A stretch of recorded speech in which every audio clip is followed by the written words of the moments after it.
Hello, everybody coming in today. Just to say, we're gonna let people come into the room for about another minute, and you should have seen that this presentation is being recorded. So we just want you to be aware of that.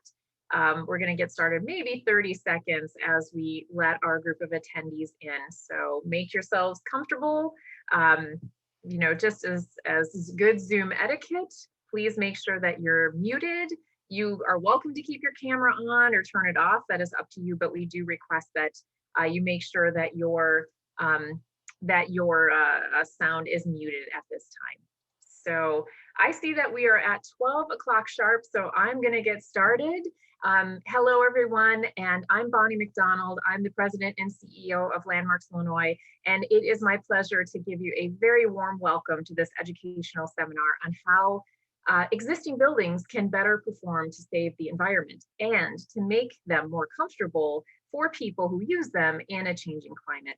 Now, this seminar is sponsored by our Real Estate and Building Industries Council, or RBIC, as we call it at Landmarks Illinois, which is a group of industry professionals volunteering for Landmarks Illinois to put together targeted educational and networking opportunities for the real estate sector. If this is your first introduction to us at Landmarks Illinois, we're glad that you're here. And for our returning volunteers and members and sponsors, thank you so much for coming back. We're happy to see you again. Landmarks Illinois is the state's leading voice for historic preservation. And the way that we talk about our work most simply is people saving places for people and with people. Now, our services are free of charge. So thank you so much for purchasing a ticket today. We know that your support is vital, and I just want you to know that it goes directly to support our advocacy program, as well as ensuring that today we can pay a fair stipend and honorarium to our speakers and to partner organizations that helped us spread the word. So thank you for supporting that. I also want to give special appreciation to JP Chase Bank, for its very generous sponsorship of this RBIC educational series that we've put on. I'm proud to welcome Mary Otteson from Chase Bank or JP Chase's Community Development Department. She's one of their vice presidents, and we're so proud to have Mary on our board of directors and as part of our reinvestment committee. So thank you very much, Mary, for the support of this important seminar.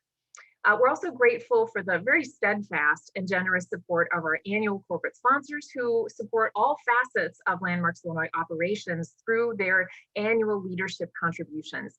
Now, we know many of our annual corporate sponsors are here with us today. We can't name them all, but we want to thank you so much for this wonderful and generous leadership that you provide helping us do our work. And if you would like to support us, there are many ways that you can do that, from attending events, to becoming a member, to becoming a sponsor. You can see all of those opportunities at our website, which is at landmarks, with an S, landmarks.org. Now, we're celebrating at Landmarks Illinois our 50th anniversary this year, and as part of the commemoration of that special moment, we've actually put together a vision for what a relevant preservation organization needs to look like. And as part of that, we did a new code of conduct on how we feel we need to behave as a relevant organization. We call it our guiding principles. One of our principles is to actively fight climate change and promote environmental justice, which relates to the series that we're putting on. So making our older and historic buildings more carbon neutral is a vital part of fighting climate change, since over 80% of Chicago's buildings were built before 1960. We have a second seminar in this series, Beyond Today, and that one is on fighting climate change through the evaluation, repair, and at times replacement of historic windows in historic buildings. That one is next Wednesday, July 21st at noon. We hope that you will sign up for that if you haven't signed up for the entire series. As a benefit for signing up for the entire series, which are the two seminars, and then the tour of the old post office, which you're going to hear about today, and it is mind-blowing how incredible the adaptive reuse is of that, and you'll hear from Hare Schott about the green roof and Tracy Boychuk. So you have to sign up for the other two to get the tour, but that one is on August 10th. I hope that you will join us for that really important tour of one of the most incredible adaptive reuses in the entire nation. To learn more about our other networking and educational events, all you have to do is sign up for our free e-news blasts. They come out periodically, as well as news, which comes out monthly. You can sign up at our website homepage at, again, landmarks.org. For the architects who are with us today who want to claim a continuing education credits, today will be a self-reporting mechanism. If you don't know how to self-report your CE credits, you can just go to AIA Illinois or AIA Chicago to learn more about how to do that. And finally, before I introduce our speakers, I want to give really special thanks to Tiffany Williams, our events manager, and all of our volunteers on our Real Estate and Building Industry Council committee for working to put on this wonderful education series. Now, to introduce our speakers, pleased to do so. One quick reminder for those who might have come on a little bit after the start, please make sure that you are muted and you can choose whether or not to have your camera on. I do recommend that you have the view in speaker view to optimize seeing the PowerPoint presentations that our speakers are going to have today. So yeah, onto our speakers. Our first is Alicia Ponce, who is the founder and principal of AP Monarch, a Chicago-based female and Latinx-owned architecture firm. Her expertise and passion to design healthy buildings and equitable communities have supported many clients in designing radically better projects. Alicia is amongst the less than 1% of licensed Latina architects in the United States, and she's registered in both Illinois and Wisconsin. And her volunteer work includes founding Architina, a licensure initiative for Latina architects, women pursuing becoming architects. And she also serves on the Chicago Landmarks Commission. Thank you, Alicia. Next, I'm going to introduce all of our speakers now, and then they'll come on in succession. So next is Tracy Boychuk, who's the creative director and founder of the Rooftop Industries Farm and Foundation, as well as the Runner Collective, and managing partner of Hospitality 201. Tracy strives to collaborate with skilled partners across multiple disciplines to create green roof spaces that tell a story and create productive income through produce as well. Now, the Roof Crop launched in 2015, and it now farms 13 properties across Chicago buildings. And they also design products and develop experiences that engage clients in a shared mission around sustainability. Rob Gray is partnered with Hairshot, a creatively driven landscape architect and urban planner. He provides design leadership across multiple facets of the built environment and public realm. Rob is a strong advocate for sustainability in design, and with his astute visualization and communication skills, has been involved in the development of numerous complex projects that thoughtfully integrate green infrastructure in the public realm. His colleague, Stan Zwolek, is a registered landscape architect with more than 15 years of experience with complex institutional and municipal projects, with particular emphasis on urban open spaces, infrastructure, and education. A valued associate principal and project manager with Hairshot, Stan has managed many high-profile projects, including his prominent role on the old post office green roof. And finally, Terry Salas, who is a CPA and principal with Plant Moran in their Housing and Community Development Solutions Group, with over 25 years of experience in real estate and accounting. Terry spends 100% of her time assisting clients with structuring and monetizing federal and state historic tax credits and new markets tax credits. And she also provides technical assistance on low-income housing tax credits. And we are very proud to have Terry as a member of the Landmarks Illinois Board of Directors and as our treasurer. So let's get started with Alicia Ponce. Welcome, Alicia. Thank you, Bonnie. Good afternoon, everyone. Thank you for inviting me today with fellow panelists. Let me pull up my presentation. And as I do, I would like to just applaud Landmarks Illinois for their guiding principles in pushing the envelope in historic buildings. You know, we are looking at different ways on how to innovate. There's the statement of, you know, the greenest building is the one that it already exists. I'm sure we've all heard that. The stop share button is right where I'm supposed to go. Don't worry, Alicia, we can see Oh, it. here we go. Looks great. There we go. Is it going? There we go. Okay. So as I was saying, we've all heard the statement that the greenest building is the one that already exists. And we are looking for ways to push that envelope in terms of performance and the reduction of carbon emissions into the environment, right? So we have the structure, but now we're looking at what does it mean from an operational standpoint and an embodied carbon standpoint. And I feel that Landmarks Illinois is well on its way to giving us a really great challenge to innovate in this area. When you learn about their guiding principles in combating climate change, equity and inclusion, transparency, and so forth. So again, I applaud you guys for giving us that challenge, and once again thinking out of the box, getting a little bit out of that comfort zone. So I am Alicia Ponce, and I am the founder and principal of AP Monarch, located in the Bridgeport neighborhood. A little bit about our journey. AP Monarch was founded on the ethos to design healthy environments, and our promise is to look for these innovative ways to design carbon neutral and regenerative buildings. So we were founded in 2007, working in commercial buildings and residential design, and working with civic institutions in the Midwest.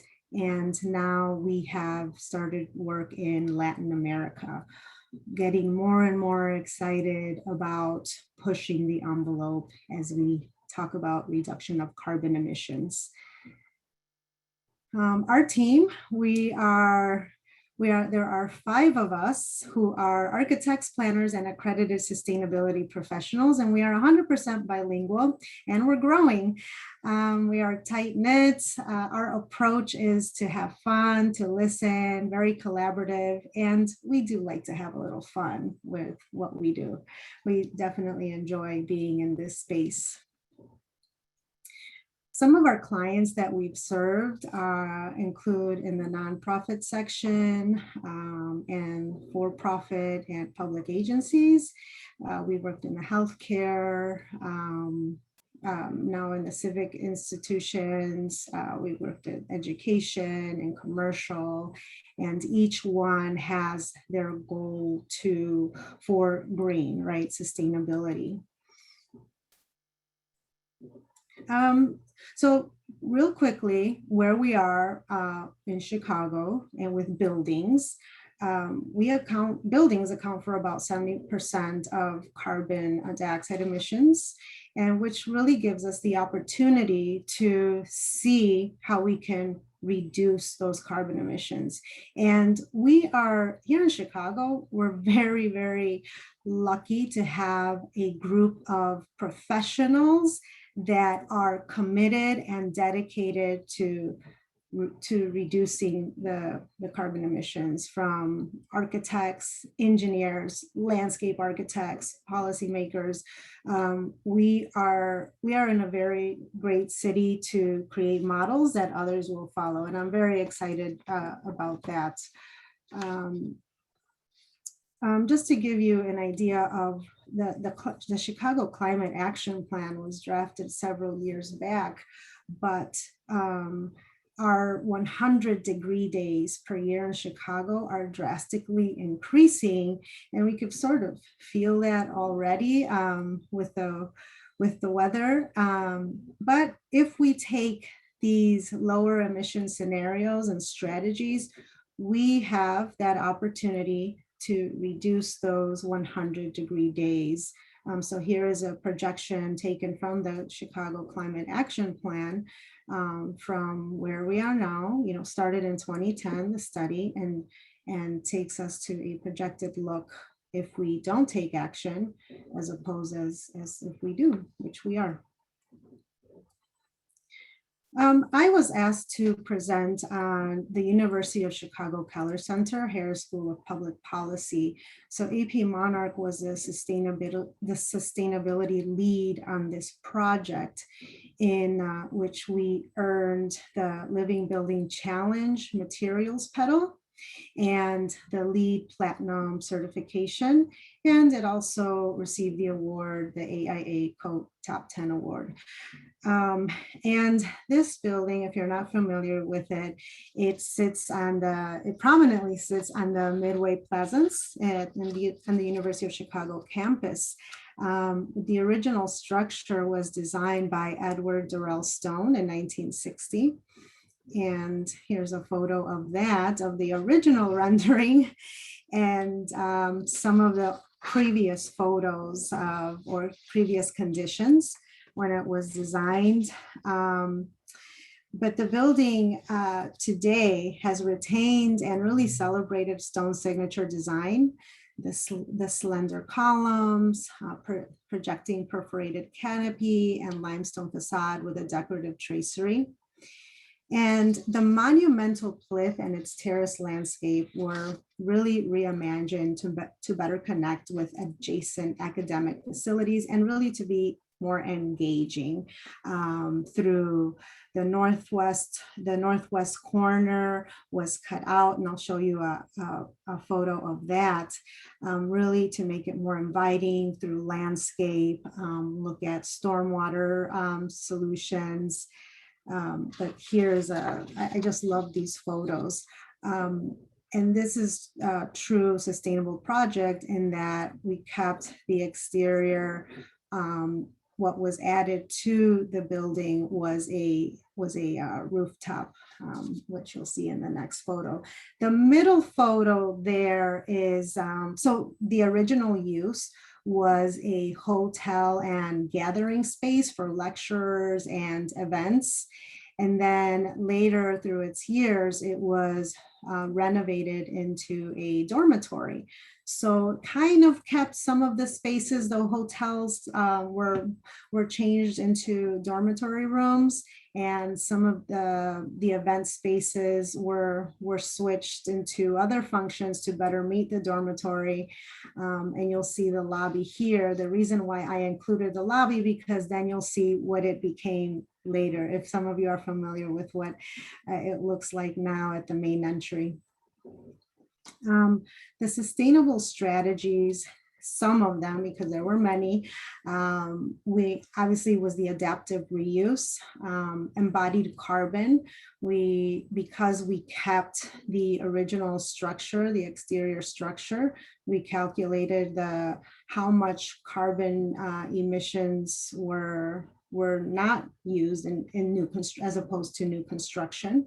Lots of material reuse. For that, before any demolition began, we did an existing building audit so that we took inventory of what was to be salvaged and reused or donated. It found its way somewhere rather than the landfill. Salvage materials, local sourcing, renewable energy was incorporated into the building, native landscape, and equity and beauty. Here's an example of just a super technical of the carbon calculator of how we took, in consideration the exterior walls, how it was calculated, columns and beams, the roofs, the interior walls and windows, and just taking everything into consideration of that carbon reduction, getting an understanding. And since then, this building was completed in 2019. There have been more, there are plenty of more resources that will help us calculate not just the building, the carbon in the building for concrete, but also we are now getting into the space of interior materials and understanding the embodied carbon of that. What do all these terms mean? I decided to include a couple of definitions. So embodied carbon is what's fixed in place as soon as a building is complete and can't be improved upon once the building is is finished. So it's really important to understand the whole life cycle of what's going into a building if it's an adaptive reuse. Well, what's going inside of that building and how much carbon is in it. And there are resources that will help us understand that. In contrast, operational carbon emissions, which now we have a pretty good handle on measuring that through passive design, through energy efficiency, engineering, and energy modeling, we have a pretty good handle on it in reducing the carbon emissions. Material health and carbon reduction tracking tools. Here are some of the resources that we use. On the left, we have labels going very well with the guiding principles of transparency. These labels are what give us information on the building, on the whole life cycle of a material. So we can go online, we can look at the materials we are using, and it'll give us a better idea of what is in these materials and what can be specified for an adaptive reuse as we renovate these buildings. And on the right, we have carbon smart materials palette and a tool that is called EC3, Carbon and Construction Calculator, that will again help us track that embodied carbon and understand that whole life cycle. Here is just a photo of what we're working on now, a rendering, a concept for an adaptive reuse, carbon neutral and material reuse building that is a TV and film studio on the north side of Chicago. So the journey continues. Thank you so much, and I am available for questions. Thank you, Bonnie, back to you. Alicia, thank you very much. That was quite a survey in just basically 15 minutes of time. So I'm sure people are going to have many questions for you. But thank you for all that. We'll put a link as well into the chat from what the Living Building Challenge is, and also a little bit later, the guiding principles as well. So thank you, Alicia. And I'm proud to introduce our next set of speakers who are going to talk together at this point. And that includes Rob Gray and Stan Zwilich from Heerschot, who are going to talk about their work on the old post office, as well as another project a little further afield. And then they're going to be joined by Tracy Boychuk from the Rooftop, also to talk about her work in building green roofs. Thank you.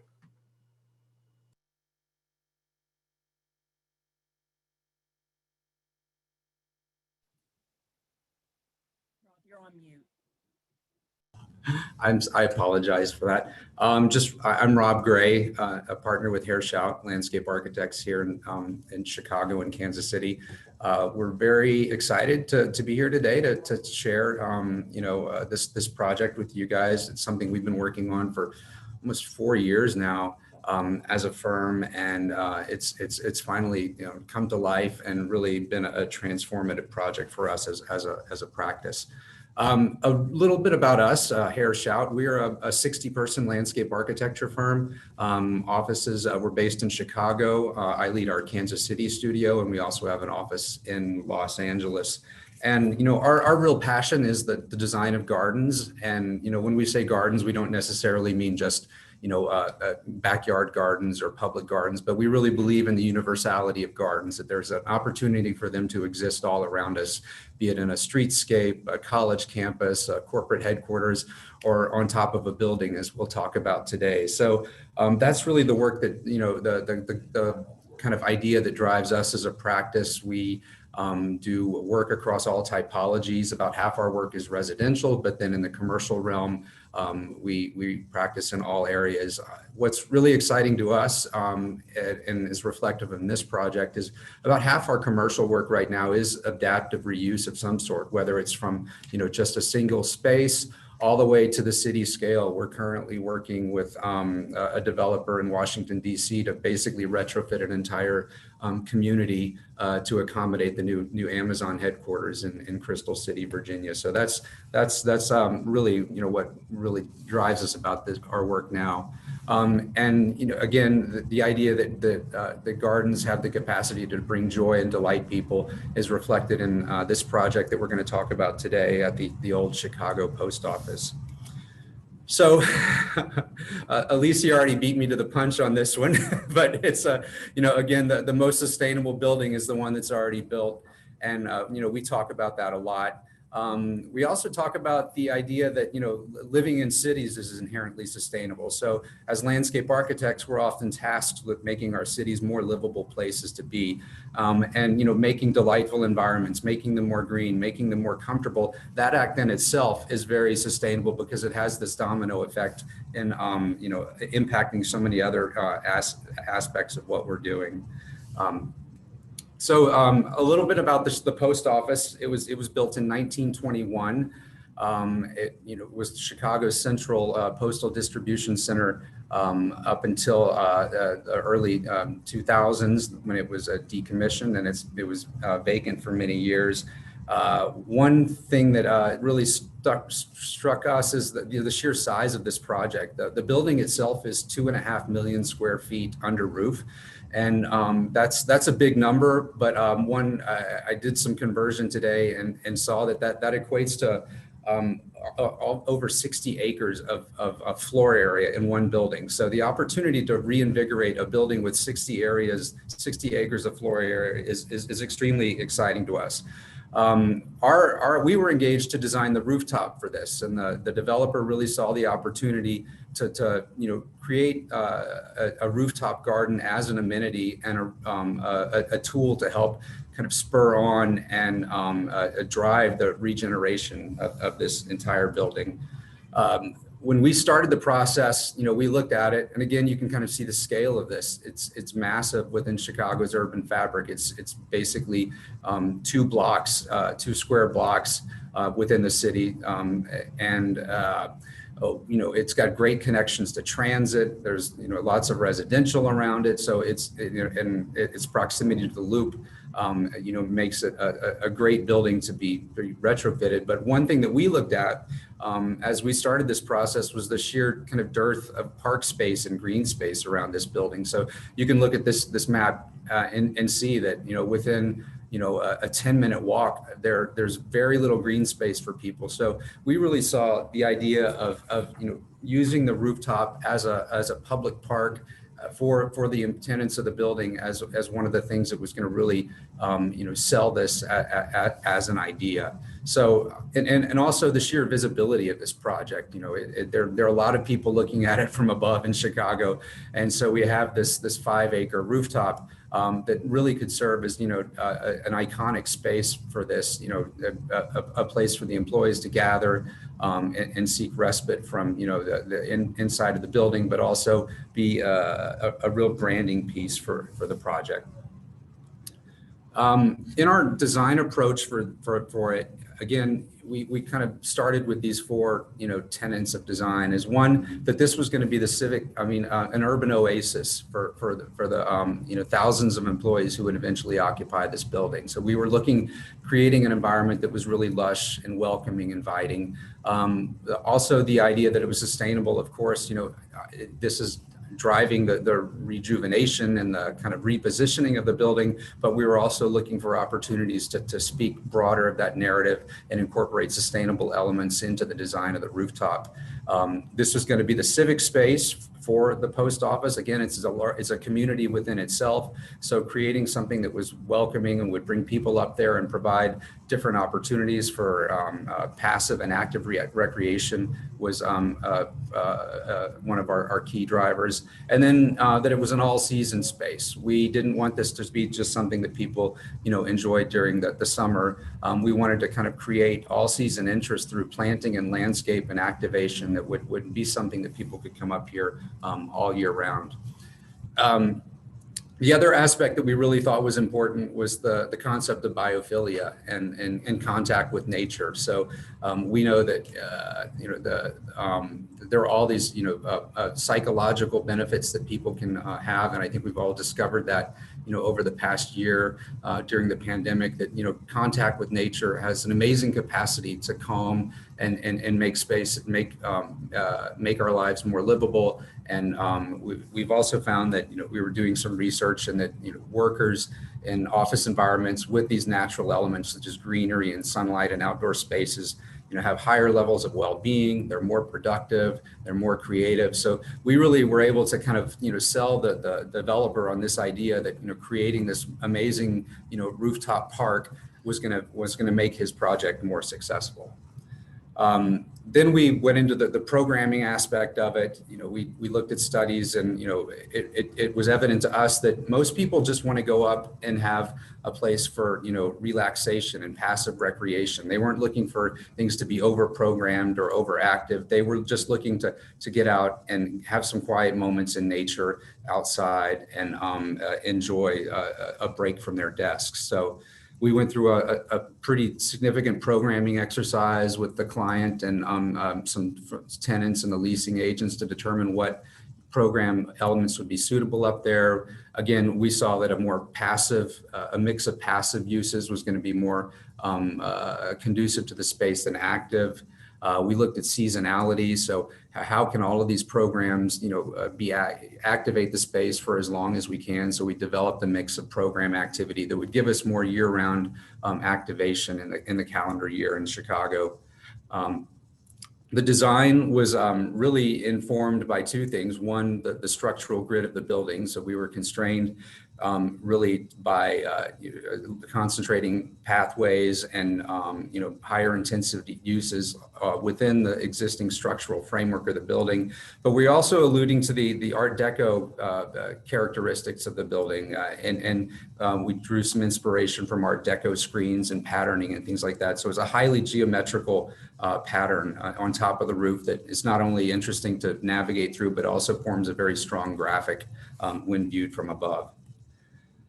And then being a really horticulturally driven practice, we looked at, again, how the planting would make this an all-season space. And one of our inspirations was the Lurie Garden in Millennium Park. How can we develop a planting palette that's gonna drive and activate the space year-round? So this included organizing our plants into different color palettes so that they have larger color blocks and are more impactful as a composition on the roof. So there's a green palette, there's a yellow palette of plants, there's a purple palette, and a pink palette. All of these, really create this kind of clockwork,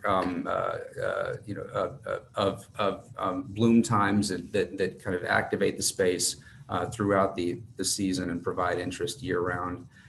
And then from a sustainability standpoint, there are a lot of things at play up here on the roof. An obvious one is stormwater amelioration. We are able to absorb 309,000 gallons of stormwater in the garden spaces over the year. We have 1.4 acres or 2 full football fields of planted area that creates a massive amount of habitat, and there are 3 beehives currently up there on the roof. The urban heat island mitigation is very important. We've also included, a basketball court, paddleball courts, and a quarter-mile running path up here that really supports health and well-being for the tenants of the building. And then from a social perspective, and equity is we're providing, lots of meeting space, interaction spaces of different scales across the entire roof that really make this the destination when you're up here. So with that, I'm going to hand it over to Stan. He's going to talk about a little bit more about the process and some of the constraints and technical challenges that we had to overcome as part of this project. Thanks, Rob. My name's Stan Swalik. It's a pleasure to speak with everyone this afternoon. My role on the project was design project manager. So I was involved from the concept design through technical documentation, and then working with our construction administration team on the implementation and building. I have a couple of photos here just to show you kind of where we began in January of 2017. Rob, if you can skip ahead. Next slide, please. Which is just to say, it's pretty poor shape, like much of the rest of the building. I'm sure you're familiar with, in need of new waterproofing, masonry repairs, etc. Which is just to say that the building was never really intended for an occupied green roof. So not only did it require a lot of investment, but a lot of ingenuity, design, creativity from the design team and the engineering team to kind of pull this off. On any of these historic projects, you have to think about the sight lines. If we go to the next slide, please. Preserving the regulated sightline of the historic facade was important to the design team as well as required for the historic credits. And so we looked at both the east-west and the north-south view sight lines. We mapped out and sort of calculated sort of the buildable non-visible area for the green roof programming. And then on this next slide, just shows a cross section through the roof, just shows how that fits within the regulated sight line. On the left, you have the green roof pathways, and then the active rec area, the platform tennis and basketball courts on the right. So something to be on all these historic type of projects, to be cognizant of your historic sight lines. Structural loading, this was, as Rob mentioned, a big element, a big consideration. You know, if we could go to the next slide, please. The original building had about 30 to 40 PSF, which is pounds per square foot of structural loading. And so we worked with our structural engineer. Next slide, please. You know, as we approach the project, typical green roofs, you know, really require more of that, more than 40 to 50, even 60. And so as we thought about the opportunity that we had here before us, we really wanted to try to do something more. And so a green roof vendor came forward, Columbia Green, working with Midwestern Trading to really develop this lightweight roof media. And it's a new technology. We did mock-ups with them to prove its performance. And I just wanted to emphasize that, you know, without this new technology, its cost efficiency, it really wouldn't be possible to create this project. So this was a really important sort of innovative technology on the green roof. Logistics, you know, a building of this scale and sort of the historic structure had a lot of logistical challenges. I just want to touch base on this. You can appreciate the scale of it. It's 4 football fields, about 4 acres in size. And, you know, the existing plazas didn't support any structural cranes. And so we had to work with essentially the GC had to be very creative in accessing the rooftop. They lifted up all the structural members through helicopter lifts, and then all the landscape material came up through the freight elevator. So it was a considerable effort, logistical challenges to get up all the material up to the rooftop. I want to make sure we have some time for Tracy. So I just kind of, yeah. I was just going to give you a 1-minute warning, Stan. Excuse me for interrupting you. Yeah. So it's a couple of sequence of slides. You can see the roof installation, the soil. Here's an image of the plants. We had over 40,000 plants that came up through the freight elevators. Our team looked at, you know, checked out all the plants. Here's the perennial planting layout. You get a sense for sort of the complexity of the mosaic of the planting pattern. Next slide, please. We use plugs, which are very small plants, but as you see here, they fill out really quickly. So this was a very cost-effective approach to cover such a large area. Next slide, please. So our team worked to lay it all out, worked with the contractor using paint and spray and laid it all out. And this is, I think that was started in 2019. Here's the next season. Here's a shot with the beehives in the foreground, which Tracy will touch upon in a minute. And you just see as we sequence through here, over the period of 2 growing season has really flushed out. We have 58 different plant species, many native plant species on. Really, again, like Rob mentioned, kind of the habitat, the stormwater, and really providing this great, you know, connection to nature to the tenants and creating this urban oasis. Thank you.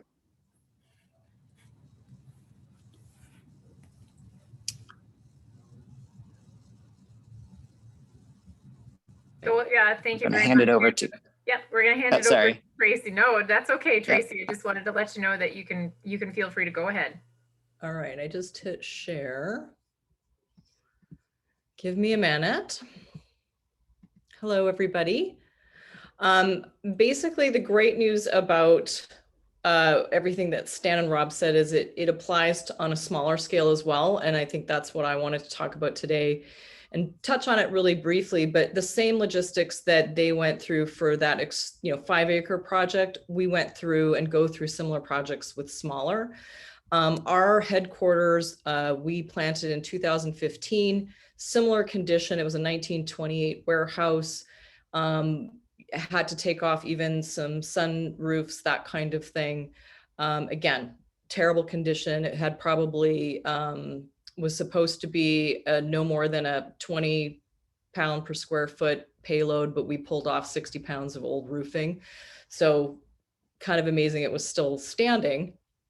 We added a roof deck, and part of the decision making that we took towards the whole project, and I think you guys did as well with the post office, was leaving some of the story behind. I think in these adaptive reuses and using historical buildings, allowing the story of what was there before to still remain. So we left the outline on this one particular wall, and we're about to go into a phase 2 construction and reworking of this building in over 2021 and 2022.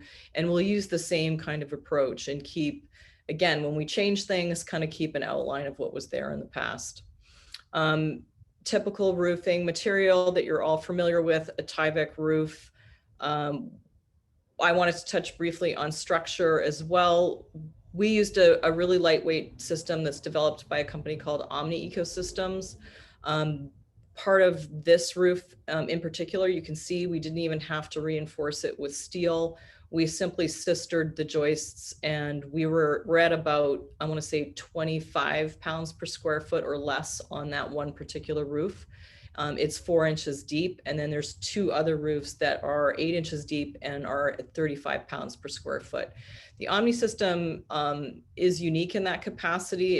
It's similar to what you worked on with Columbia Green. We did have to put steel under the deck, of course, because that's deck weight. This was the first planting. So the way the Omni system works is it's a green roof meadow system. They typically use things like clover and radish and very quickly growing items to establish and keep the root system in place. And then as farmers, the roof crop would come back in, and basically once the matter has started to break down, we can start creating a soil base that can support actual farming. So, I think it was really interesting that you guys pulled up the passive and active exploration that you did for the post office. And I think what we like to do is we like to add that third element of productive. And so our landscapes become productive farms. We grow produce, we grow vegetables and edible flowers, cut flowers. We also have 40 beehives in the city across those 13 locations. And so we, and we are licensed to sell our food wholesale and retail. So not many landscapers are also, farming and selling the food and the product legally. We're a licensed farm and work and operate that capacity. Our second chapter is going to involve a restaurant that we're adding into the bottom layer, an innovation kitchen, and a flower shop. The bees are a really important part of it. We had apple trees and pear trees growing on this roof. We typically, everything from melons, mustards, peppers, so the variety. Now we've moved into cut flowers. These are dahlias. We have about 6,000 or 7,000 square feet on the McDonald's headquarters with a dahlia farm on it. So we really have a variety of products that we develop and pull off the roof. So for example, we do tea blends for the buildings that will do their own tea blends for that building. We run engagement programming with the buildings. So it's not a matter of just like installing it and then being gone, or installing it and maintaining it, but we're actually installing it, maintaining it, and interacting with the residents and tenants of our buildings in a sustainability story. This was a tea blend that we did for the McDonald's employees on that roof. Again, we collaborate with chefs, we collaborate with florists, manufacturers. It really runs the gamut. And just some quick data to end with. In the first 5 years of farming these various roofs, we've pulled over 700-800 pounds of produce, and all of that has been sold in our sales streams. It's over 130,000 edible flowers, over 30,000 cut flowers. And again, over 600 pounds of honey was pulled by last year. This year alone, we've only pulled from one of our locations, and we've pulled over 200 pounds of honey. So it really is pretty amazing to take that next step into like actually looking at these adaptive reuse and making them productive communities with their own uses in their own end products. And I think that's where I can leave it. Well, Rob and Stan and Tracy, that was an amazing introduction to how to create another productive use for our historic places beyond housing us or housing our work environments, how they can be restorative places and productive places as well for food. So thank you for that. And I'm sure you're going to get lots of questions. This was a sort of master's class in and of itself in 15 minutes. So nice job to all of you. And we're going to round it out with the final presentation by Terry Salas of Plant Moran, who is going to help you go into how might one pay for these projects as well. So Terry, you may be the most popular person, how to pay for it. Mm-hmm. Okay, share my screen here. Okay, so Plant Moran was part of the team that helped structure the post office and with the historic tax credits. Let's see. So this first slide shows what a traditional deal financing capital stack would look like. You have your owner's equity, your permanent mortgage, and in between usually some mezz financing that's typically a little bit more expensive than your perm mortgage and your and it's got a shorter term than your perm mortgage.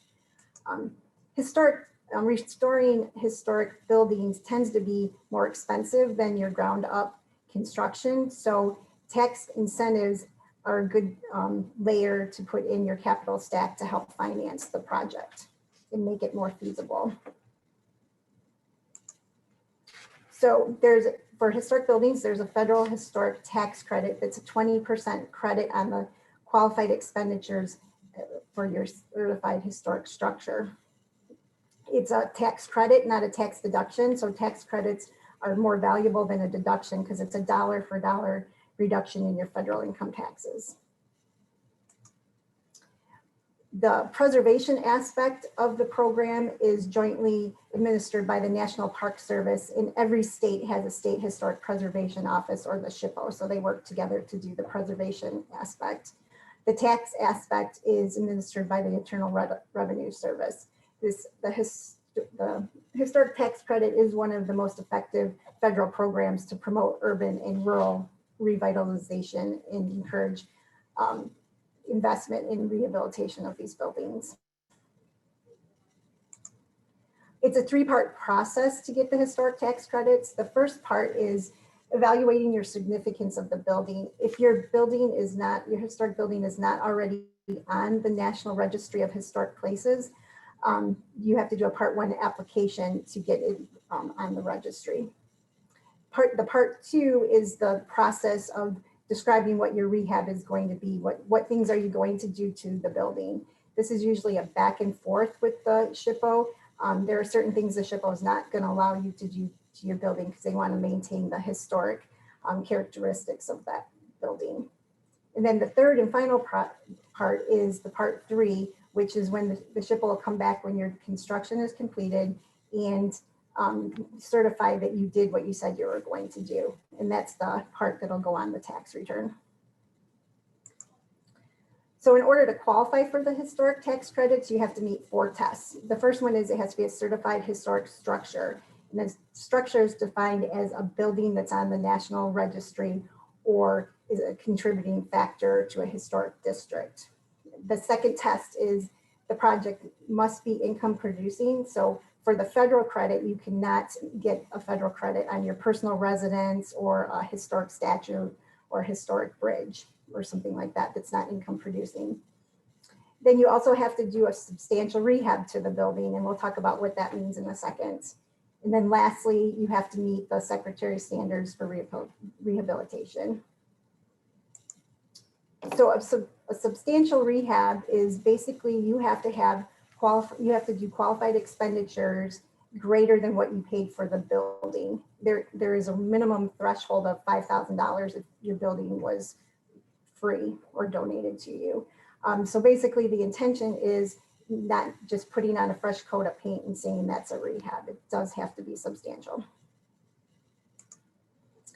So qualified rehabilitation expenditures, or QREs as we're going to call them, is the tax turn given to the costs of which the tax credit can be claimed. So what is a QRE and what's not a QRE? Our visual, that the best visual, and I think a lot of you have probably heard this, is if you take the building and you shake it up and turn it upside down, whatever falls out would not be a QRE, and anything that's outside the building envelope. So what is a QRE is the walls, the floors, the roof, masonry restoration, all the mechanicals, the windows, in the restoration of the windows or replacement of the windows, the tile flooring in the lobby at the post office would be a QRE. They had to add escalators to the post office. Those are definitely QREs. So anything structural, again, would be QREs. What's not a QRE? The land in the original acquisition price of the building, the acquisition is not a QRE. It's actually the rehabilitation of the building, not the acquisition. So again, outside the envelope would be your site work, parking lots, landscaping, anything that increases the volume of the building or the footprint is not a QRE. So typically rooftop additions are not QRE, but we'll talk about elements of what would be QRE on the post office rooftop. If you put in a parking structure underneath your building, that would not be QRE because you've expanded the volume. If you had like a building that was basically empty and you put in floors for the building, you did not increase within the envelope, you did not increase the volume. So those would be QREs. If you had a 10-story building and you added 2 floors to the top, that would be considered new construction, adding volume to the building. So those costs, again, would not be QRE. Any personal property, the stuff that fell out of the building when we shook it up and down, is not QRE, such as window treatments, appliances, furniture, tacked carpet. Actually, glued carpet is a QRE, but tacked carpet is not. Terry, excuse me. I just want to let you know we have 1 minute left for you. Oh, yeah. Okay, so this is a quick example of how the equity comes to the project. It's a 20% credit on the QREs, and you bring in a tax credit investor because typical developers cannot use all the tax credits that a project generated, especially on the size of the post office. So this is the quick math for that. Okay, so the QREs related to the post office. The repairs and restoration of the original roof and that's within the envelope and of the building and core and shell would be a QRE. Any restorations to the 4 pylons is a QRE. What's excluded is all the amenities outside the envelope, everything that everybody just spoke about, basically all the planting, the basketball courts, the running track in the bar area. So although those additions did not generate historic tax credits, the historic tax credits on the rest of the building allowed to free up the capital sources in their capital stack to pay for those amenities. Reasons for including the rooftop amenities is to attract tenants. The post office has 2.2 million rentable square feet. So in order to rent that square feet, you need some pretty nice amenities, and the rooftop is definitely one of those. And I showed some pictures of some of the interior amenities, but evolving employee expectations and health and well-being for employees is key these days. So all these amenities are very important. And the rooftop can be rented for events, so that helps support the project. So lastly, some of the considerations when you're adding rooftop amenities is, even though you don't get historic tax credits on those amenities, you still have to comply with the National Park Service standards. And Stan mentioned that earlier. Anything that's in the sight line up from the street, if the SHPO can see it, they're not going to be happy with that. And so you do have to comply with those standards. We had a client that put a rooftop bar on top of their historic building, and when the SHPO inspected, they could see those amenities from the street line. So they had significant changes they had to make at a significant cost. So you'd have to be really careful not to impact or impair those historic characteristics. And then lastly, again, most of those are not QRE on the rooftop, but those amenities help with the project's sustainability financially and helping with the tenants leasing. And if you have questions, I'm available. All right, Terry, thank you so very much for going through that. Again, what would be a lengthy day class in 10 minutes. What we wanted to do, everybody, is to give you at least a taste of what's to come. We now are proud to, thank every one of our speakers for their contributions to give you, again, a taste of what we have and to allow you to ask more questions. We've got maybe 6 minutes. I haven't seen questions coming in through the chat, but we certainly will open it up to you. And then we will go into our breakout rooms at about 1 o'clock. So I'll go to the thank you. I'm seeing some questions that will come in. Just to say, you can also ask our speakers about things they might not have been able to touch on, such as other technology like ground source heat pumps, which geothermal, air source heat pumps, photovoltaics, and other financing options too, new markets, tax credits, how the city treats this from a building code issue, et cetera. So we hope that you'll use all of the, all these options to ask questions of our speakers. And then for the breakout rooms, you'll have more time to network with them as well. So here we go. We have some questions. Terry, we want to verify, and I think this is correct, green roofs are not qualified rehabilitation expenditures. And then are there other city incentives that would assist? So right, anything outside the envelope and put on top of the building is not a qualified expenditure. And Illinois has, I don't know necessarily city, but Illinois has state credits that can be utilized, historic credits. And the post office was actually in a new markets census tract and could have used new markets, except for the fact that new markets are very complicated and they did not want to add that to the, it wasn't enough equity to add to the financing stack for the complication it would create. Thank you very much, Terry. I'll open it up. Alicia, in some of your projects, have you seen other incentives come through the city or other governmental agencies? And Ken, I do see your question. We'll ask that next. Yeah, for the renewable energy using the project, we were able to use the incentive available through the ICECF Foundation. And at that time, the requirement was to have some sort of renewable, but since then they have also raised the bar that now we must be net zero with living building certification or LEED certification to apply to those grants. Mm-hmm. That sounds like a follow-up is how to make existing buildings net zero. So that's yeah, that's our second part, I think, to this. I'm going to put this back on Rob and Stan. We have a question from Ken DeMuth, an architect. How was the sightline limit set for the post office? And was it based on the field visit or the empirical rule?